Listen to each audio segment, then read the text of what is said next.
Assalamualaikum warahmatullahi wabarakatuh. Alhamdulillah, sholli ala rasulillah Muhammad ibn Abdillah, la haula wa la quwata illa billah, ma ba'du. Qala Allah ta'ala fil Qur'anil Karim, a'udzu billahi minasyaitonir rajim. Ya ayyuhalladzina amanu ittaqullaha haqqa tuqatih wa la tamutunna illa wa antum muslimun. Wa qala sallallahu alaihi wasallam, fa inna asdaqal hadits kitabullah wa inna afdalal huda hudan nabiy sallallahu alaihi wasallam. Asyarul umuri muhdatsatuha wa kullu muhdatsatin bid'ah wa kullu bid'atin dhalalah wa kullu dhalalatin finnar. Bapak Ibu jemaah sekalian yang rahmati Allah Subhanahu wa taala, alhamdulillah amin. Pada kesempatan malam hari ini kita bisa bersilaturahmi kembali. Pertemuan sebelumnya saya memulai kajian sini dengan kitab ini ya. Jadi kitab Aqidatut Tauhid. Pertemuan kemarin kita membahas tentang syahadat. Khususnya syahadat tauhid, karena syahadat itu dibagi dua ya, ada syahadat tauhid, ada syahadat rasul. Syahadat tauhidnya sudah, nah kita sedikit masuk kepada syahadat rasul. Wa muqtada syahadat anna Muhammadan Rasulullah. Syahadat yang kedua adalah syahadat rasul, yakni sebuah kesaksian. Kita harus bersaksi meyakini bahwasanya Muhammad itu adalah Rasulullah SAW. Konsekuensi dari syahadat rasul ini adalah ta'atuhu, kita wajib taat. Kita wajib taat terhadap perintah-perintah Nabi. Wa tasdiquhu, dan kita pun wajib membenarkan semua apa yang datang dari Nabi. Jadi ibadah kita ini harus mengikuti apa-apa yang dicontohkan oleh Nabi sallallahu alaihi wasallam. Itu bagian bentuk ya, aplikasi dari makna syahadat rasul. Wa tarku ma naha anhu, juga meninggalkan apa-apa yang telah dilarang oleh Nabi. Jadi apa yang diperintahkan oleh Nabi diikuti, dan apa yang dilarang oleh Nabi pun ya kita ikuti, maksudnya kita tinggalkan. Wal iktisaru 'ala al-'amali bi sunnatihi, dan kita pun harus selalu berusaha beramal dengan sunnah-sunnahnya ya. Jadi kalau di dalam hukum itu ada istilah hukum wajib, ada hukum sunnah. Ibadah kita ini tidak hanya diwajib saja. Bapak Ibu tidak boleh merasa puas dengan telah melaksanakan perkara-perkara wajib, tapi kemudian abai terhadap perkara-perkara sunnah. Karena sunnah ini menjadi tadi bagian konsekuensi kita bersyahadat rasul, berarti berusaha mengikuti apa-apa yang dilakukan atau yang diperintahkan oleh rasul. Contoh yang mudah sederhana, sholat qobliyah, sholat ba'diyah umpamanya. Kalau merujuk kepada hadis Ibnu Umar, hafidtu min Rasulillah sallallahu alaihi wasallam asra raka'atin, saya hafal dari Rasulullah SAW 10 rakaat. 10 rakaat rawatib yang selalu dijaga oleh Rasul. 10 rakaat itu pertama rakaataini qabla subhi, berarti ini sebutnya qobliyah subuh. Kemudian wa rakaataini qabla duhri, 2 rakaat sebelum duhur. Wa rakaataini ba'da duhri, 2 rakaat setelah duhur. Wa rakaataini ba'dal maghrib, 2 rakaat setelah maghrib. Wa rakaataini ba'dal isya, 2 rakaat setelah isya, sehingga jumlahnya menjadi 10. Ada lagi yang jumlahnya 12. Kalau 12 itu nanti ngitungnya di duhur. Qobliyah duhur itu tadi bisa 2 rakaat, bisa 4 rakaat, sehingga totalnya 12. Atau bisa 14 rakaat, ada juga 14 rakaat. Kalau 14 rakaat berarti cara menghitungnya di duhur. Kalau duhur itu qobliyahnya bisa 2 rakaat atau 4 rakaat, dan ba'diyahnya pun 2 rakaat atau 4 rakaat. Sehingga kalau ngambil yang maksimal berarti qobliyah duhur 4 rakaat, ba'diyah duhur 4 rakaat, sehingga nanti totalnya 14 rakaat. Minimal 10 saja. Itu konsisten dijaga. Itu sunnah-sunnah. Jadi kita jangan beralasan itu kan cuma sunnah. Itu kan cuma sunnah. Kan kalau nggak diamalkan juga nggak berdosa. Betul memang. Dari segi hukum tidak berdosa. Tetapi bagaimana kita selalu alal amali bisunnah, di perbuatan-perbuatan kita, amal-amal kita juga selalu menjalankan yang sunnah-sunnahnya. Ya, jadi tidak cukup, jangan merasa cukup telah melakukan yang wajib lalu merasa yakin akan masuk surga sebelum menambah dengan amalan-amalan sunnahnya. Jadi inilah kita berusaha mengamalkan yang sunnah-sunnah. Wa taraku ma'adaha minal bidai wal muhdatsat. Kita pun harus menjauhi apa-apa yang tidak dilakukan oleh Nabi. Minal bid'ah wal muhdatsat. Ya bid'ah itu ya bid'ah ya. Jadi perkara-perkara bid'ah atau muhdatsat, perkara-perkara yang baru. Di perkara-perkara ini tentu dalam perkara-perkara ibadah. Nah, kalau di Muhammadiyah bid'ah itu yang tercela itu adalah dalam perkara-perkara ibadah. Jadi tidak menambah-nambah ibadah. Tapi kalau dalam perkara muamalah, bid'ah dalam pengertian sesuatu yang baru itu tidak apa-apa. Ya. Seperti ini kan muamalah. Nabi dulu ngisi kajian kepada para sahabat tak menggunakan mic speaker. Sekarang kita menggunakan ini bid'ah. Tapi bid'ah secara bahasa sesuatu yang baru. Dan ini masuknya dalam ranah muamalah, tidak mengapa. Karena kata Nabi sendiri mengatakan antum a'lamu bi umuri dunyakum. Kalian lebih paham tentang perkara-perkara dunia. Artinya di sini dalam perkara-perkara dunia ada kebolehan untuk melakukan sesuatu yang mungkin pada masa dulu tidak ada atau mungkin Nabi tidak melakukannya. Tapi beda-beda dalam perkara-perkara ibadah itu tidak boleh. Ya, artinya harus ditinggalkan. Tidak boleh membuat-buat sesuatu yang baru. Wa taqdimu qawluhu ala qawli kulli ahadin. Kita harus mendahulukan perkataan Nabi di atas perkataan siapapun. Ya. Kalau ada perkataan seorang ustadz, tetapi ustadz itu mengatakan satu perkataannya tidak melandaskan kepada hadis Nabi umpamanya, sementara ada hadis Nabi yang jelas-jelas lebih kuat, lebih sahih, maka kita harus merujuk kepada perkataan Nabi, atau bahasa lainnya kita merujuk kepada hadis Nabi yang diutamakan, sekalipun di atas ada mungkin perkataan-perkataan tokoh, perkataan ulama, perkataan kiai, syekh atau yang lainnya. Ketika perkataan-perkataan itu ternyata tidak memiliki landasan dalil atau tidak ada argumentasinya, maka hadis itu harus diutamakan karena hadis itu termasuk bagian dari qaul Nabi sallallahu alaihi wasallam. Kemudian di sini dijelaskan nawaqidus syahadataini. Kalau nawaqid itu kan artinya pembatal. Atau saya memaksudkan sini beberapa perkara-perkara yang bisa merusak syahadat. Di sini dibahasakan dengan nawaqid, pembatal syahadat. Jadi yang membuat syahadat kita batal atau kita rusak. Itu ada 10. Maksudnya hiya nawaqidul Islam, yang bisa membatalkan Islam atau merusak Islam. Nawaqidul Islam katsiratun, yang bisa merusak Islam itu banyak.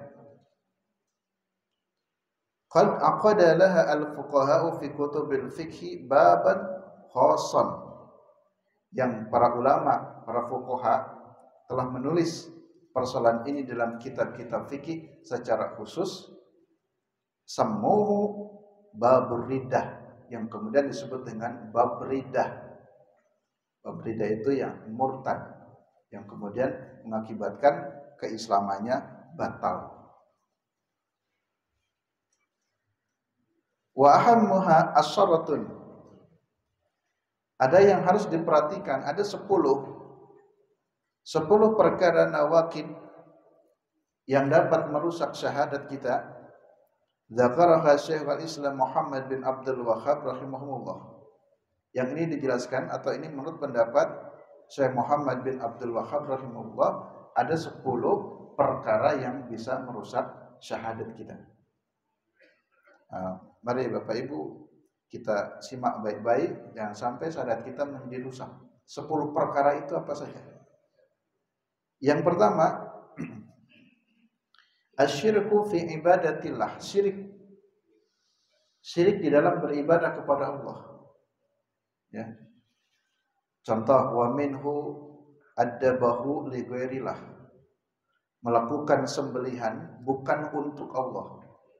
Misalkan orang sengaja menyembelih binatang tapi diperuntukkan untuk gedung baru, supaya gedung baru ini begini begitu, mau bangun jembatan lalu sengaja menyembelih kerbau, ditanam kepalanya di jembatan itu, tujuannya supaya ini dan gitu.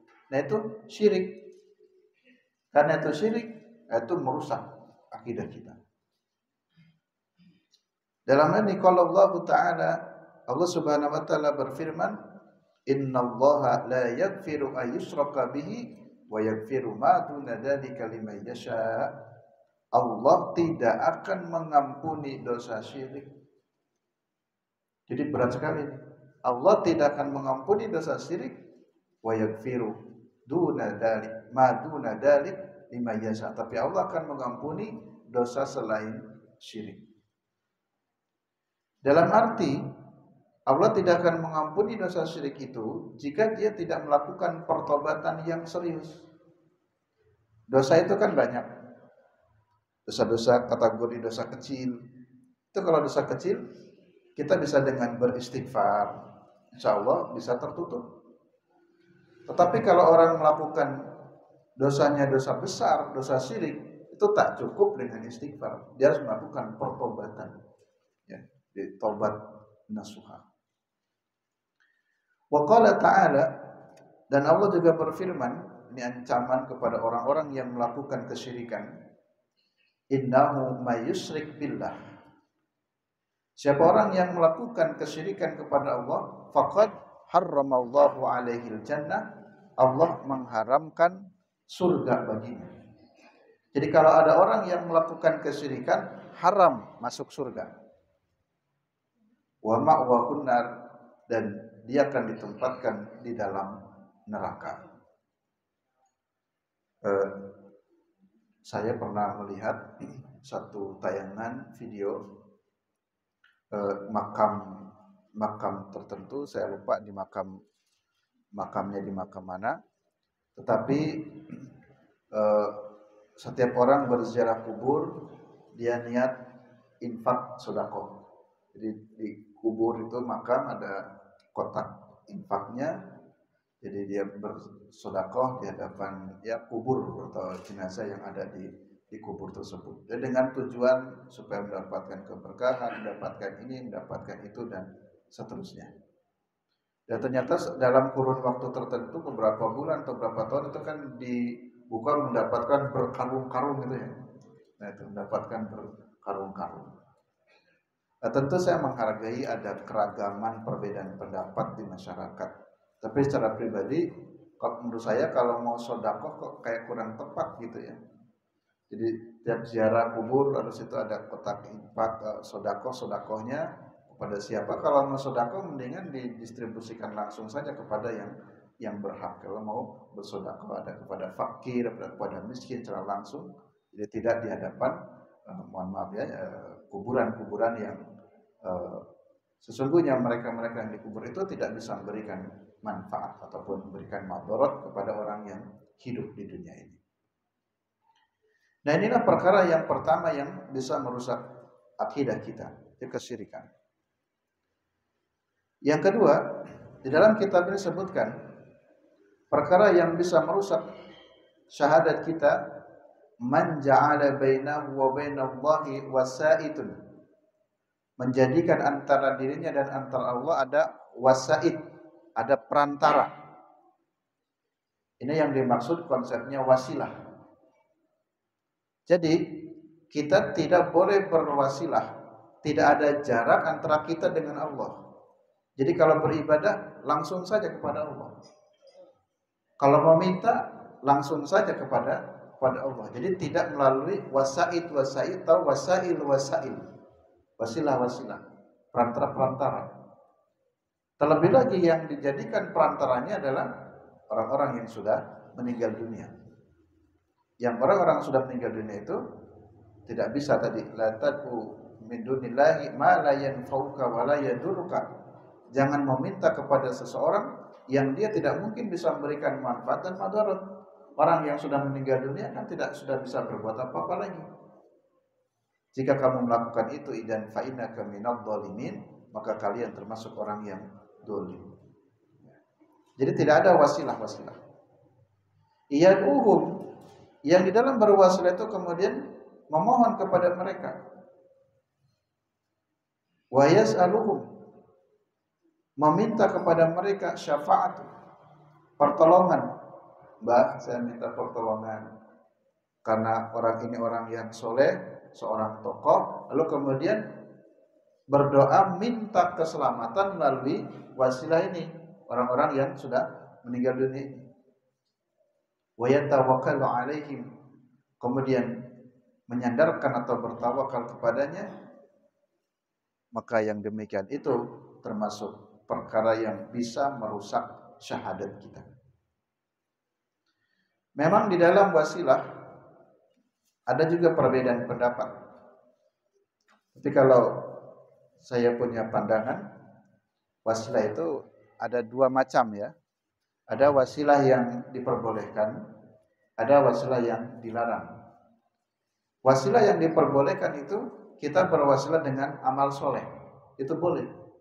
Misalkan Bapak Ibu membaca Al-Quran dulu, itu kan amal soleh. Setelah membaca Al-Quran barulah kita memohon kepada Allah. Artinya sebelum memohon kepada Allah, berwasilah dulu dengan amal soleh. Dasarnya ada dari hadis tentang peristiwa 3 orang pemuda yang masuk ke dalam gua yang tertutup batu itu. Lalu yang kedua, wasilah yang diperbolehkan adalah berwasilah kepada orang yang masih hidup. Ya. Jadi asalkan orang itu masih hidup boleh. Misalkan Bapak Ibu punya anak sakit atau punya hajat, lalu kemudian datang kepada seseorang, pada salah seorang ustadz, pada tokoh ya. Ustadz, mohon maaf, saya minta didoakan dan anak saya sembuh. Yang berdoakan ustadznya. Ibu yang punya hajat berwasilah melalui itu ustadz kemudian yang berdoa pada Allah. Nah, ini kan namanya berwasilah. Kenapa enggak ibu langsung kepada Allah? Bisa langsung kepada Allah atau berwasilah kepada tadi seseorang tadi, asalkan orang tadi masih hidup gitu. Jadi kalau masih hidup boleh. Ini juga ada dasarnya bahwa Nabi pun pernah berwasilah kepada Abbas pamannya ketika hidup, minta didoakan atau dibantu doa. Tapi kalau meminta doanya, meminta pertolongan kepada orang yang sudah meninggal dunia, nah ini yang tidak boleh. Jadi tidak semuanya wasilah itu dilarang. Yang ketiga, man lam yakfur al-musyrikin wa ma yashaqqa fi kufrihim aw sahaha madhhabahum. Orang yang tidak mengingkari kepada orang-orang musyrik. Ada orang musyrik tapi kita tidak mau mengingkarinya. Atau wa man yashaqqa fi kufrihim, kita syak itu meragukan. Dia kayaknya enggak sesat tuh gitu. Dia kayaknya enggak kafir. Padahal jelas-jelas perbuatannya itu menunjukkan perbuatan kafir. Jadi kita tidak mau mengatakan kafir kepada orang yang benar-benar kafir, atau kita tidak mau mengatakan mengingkari kepada perbuatan yang jelas-jelas perbuatan itu perbuatan musyrik. Nah, kita tidak melakukan perbuatan musyriknya, tetapi ada orang yang melakukan perbuatan musyrik, hati kita tidak menolak, kita tidak ya enggak apa ya, di hati kita nyantai saja, tidak merasa perbuatan itu salah, tidak menganggap perbuatan itu melanggar syariat, maka yang seperti itu pun termasuk rusak itu syahadatnya. Karena orang-orang yang bersatu kepada Allah dan kepada Rasul harusnya juga merasakan atau membenci perkara-perkara yang melanggar aturan Allah dan Rasulnya. Jadi bukan kita, ada orang yang melanggar itu, maka kita pun harusnya benci terhadap perbuatan tersebut. Atau bahkan sahhaha madhhabahum, malah membenarkan keyakinan dia. Ya. Maka berhati-hati juga dalam istilah moderasi ya. Moderasi beragama harus sesuai dengan tempatnya. Ya, maka menurut saya moderasi beragama itu cukup kita saling menghargai. Ada yang memiliki keyakinan A, keyakinan B dan seterusnya. Tetapi kita nggak boleh membenarkan.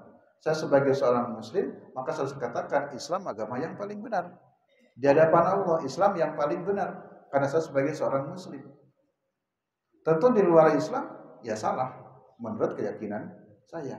Tetapi tentu saya harus menghargai ada keyakinan-keyakinan lain.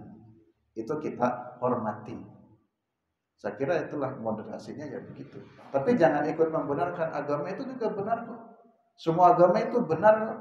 Kalau dalam konsep tauhid ya nggak bisa. Masa semua agama benar? Tapi kalau dalam tentu berbangsa dan bernegara kita menghormati. Ada keragaman keyakinan, ada keragaman keberagamaan yang setiap agama tentu memiliki keyakinan dan kebenaran masing-masing. Tapi bukan berarti sebagai Muslim membenarkan semua agama benar. Saya kira tidak begitu. Dan justru yang ikut membenarkan sesuatu yang salah dalam pengertian keyakinan Islam itu malah jadi rusak syahadatnya menurut kitab sini. Yang keempat, man i'taqada anna hadiya ghairin Nabi sallallahu akmalu min hadihi. Siapa orang yang meyakini, jadi kalau ada orang yang meyakini bahwa petunjuk selain Nabi itu lebih sempurna daripada petunjuk Nabi. Jadi kalau ada yang meyakini petunjuk selain Nabi itu lebih sempurna daripada petunjuk Nabi. Au hukma ghairu ahsanu min hukmihi, atau meyakini bahwa hukum selain Nabi itu lebih baik daripada hukum Nabi, maka itu termasuk kategori orang-orang yang rusak syahadatnya. Kalladina yufaddiluna hukmat tawad ala hukmi Rasulillah sallallahu alaihi wasallam, yakni mengunggulkan hukum-hukum ya tagut di atas hukum-hukum Rasulullah sallallahu alaihi wasallam. Yang kelima, yang bisa merusak syahadat itu adalah man abghada syai'an mimma ja'a bihi Rasulullah sallallahu alaihi wasallam walau amila bihi. Orang yang membenci sesuatu dari apa-apa yang telah datang dari Rasulullah SAW sekalipun dia mengamalkannya. Jadi begini, ada orang yang mengamalkan perintah Nabi, tapi sungguh pun mengamalkan sambil benci gitu. Agama kok begini, tapi dia mengamalkan. Tapi dia membenci sesuatu yang datang dari Nabi. Misalkan aturan Islam itu dalam waris itu kan 2:1. Laki-laki dapat 2, perempuan dapat 1. Kan lebih besar yang laki. Ibu yang perempuan kan lebih kecil warisannya. Itu aturan Qur'annya begitu. Aturan hadisnya demikian. Lalu sungguh pun pembagian waris itu sudah mengikuti aturan Islam, tapi kita tuh masih dongkol, jengkel. Agama kok ngatur begini, nggak adil. Ya harusnya ya sama saja, anak laki anak perempuan ya sama saja. Saya yang mengurus ibu, saya yang mengurus bapak. Kenapa harus dibeda-bedakan laki dan perempuan? Tetapi dia tetap menjalankan itu. Dia tetap, ya sudah enggak apa-apa kalau aturannya begitu, ibu menerima bagian warisnya satu, sementara saudara laki-lakinya dapat dua, lebih besar kan gitu. Walau amila bihi, walaupun dia mengamalkannya, tapi kemudian dia abghad, dia benci dengan aturan itu. Dia membenci dengan aturan yang datang dari Nabi sallallahu alaihi wasallam, maka itu pun menjadi rusak tauhidnya tadi dalam tauhid Rasul itu. Kan tadi dalam syahadat Rasulnya harus ta'atuhu wa tasdiquhu, ya harus mentaati apa yang menjadi ketetapan aturan Rasulnya begitu, ya kita amalkan dengan ikhlas. Tapi ini dia mengamalkan tapi juga dengan membenci gitu. Membenci aturan Nabi.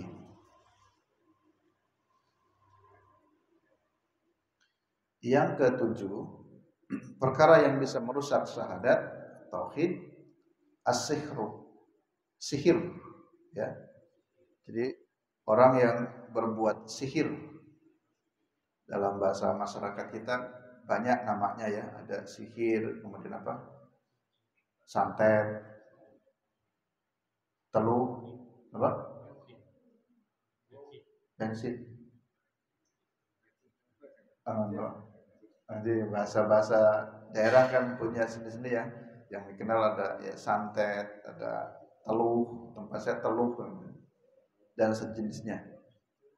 Jadi kalau dia muslim tapi dia melakukan sihir, itu rusak syahadatnya.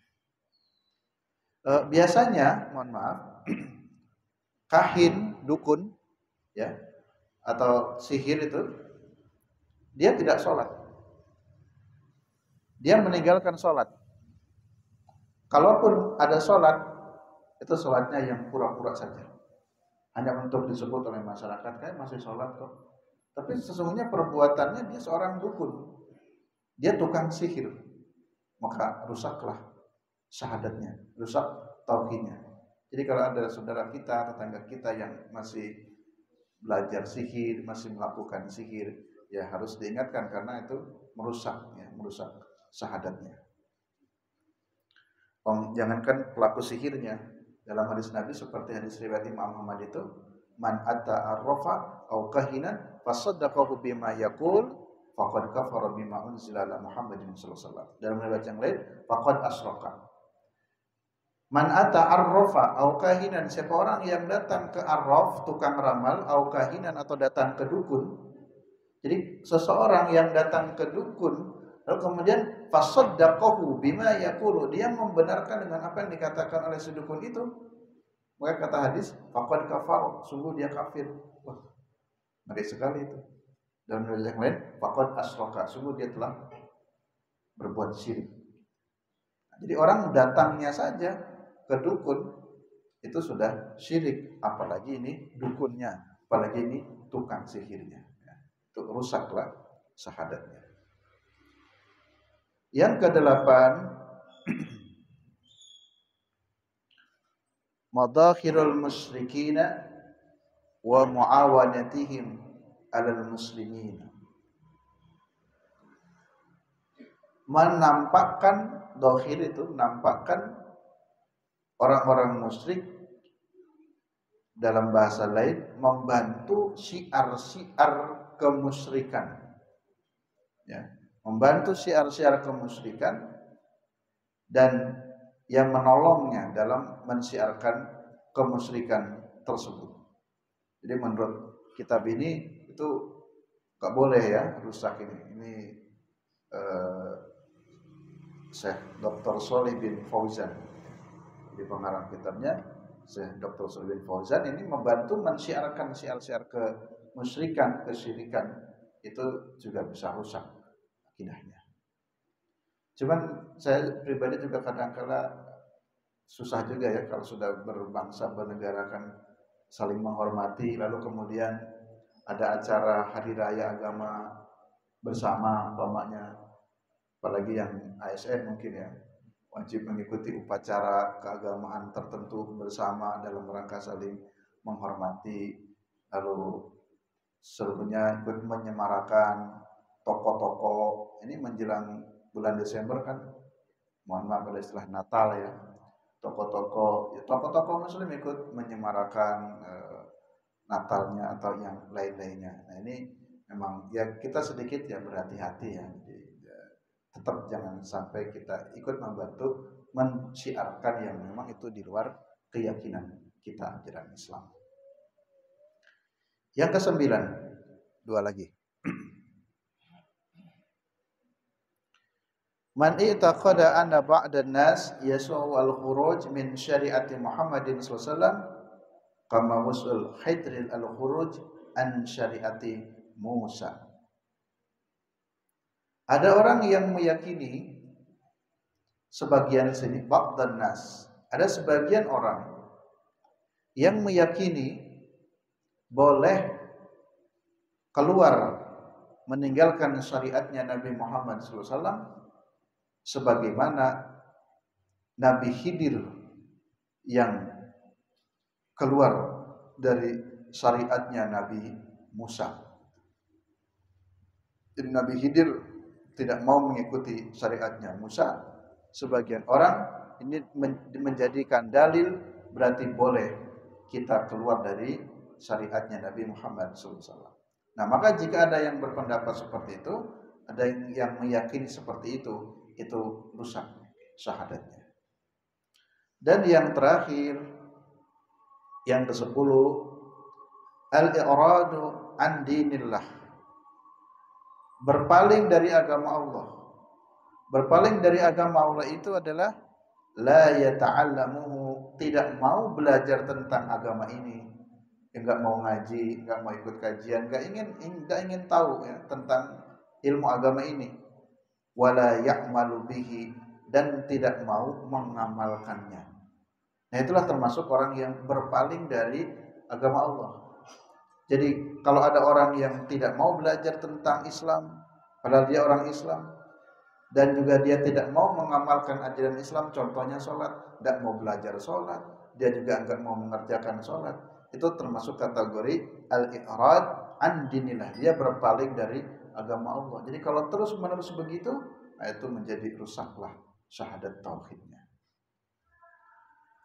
Demikian Bapak Ibu jemaah sekalian yang rahmati Allah Subhanahu wa taala, kajian tauhid pada kesempatan kali ini. Ini mohon maaf ya, temanya kok agak sedikit keras. Ini dari kitab tauhid ini temanya keras, nanti banyak yang terkena juga ini 10 macam ini. Bahkan kalau bahasa istilah Arabnya kan nawakid. Nawakid itu kan batal itu. Dia membatalkan syahadatnya, walaupun kalau saya ya tidak mengatakan batal. Kalau tidak sampai murtad, tapi ya rusak. Jadi syahadatnya ya rusak. Jadi ya bertobat biasa saja. Jadi kalau batal itu kan ya sama dengan nanti riddah gitu. Demikian untuk kajian kita pada kesempatan malam hari ini. Kurang lebihnya mohon maaf. Billahi taufiq wal hidayah. Assalamualaikum warahmatullahi wabarakatuh.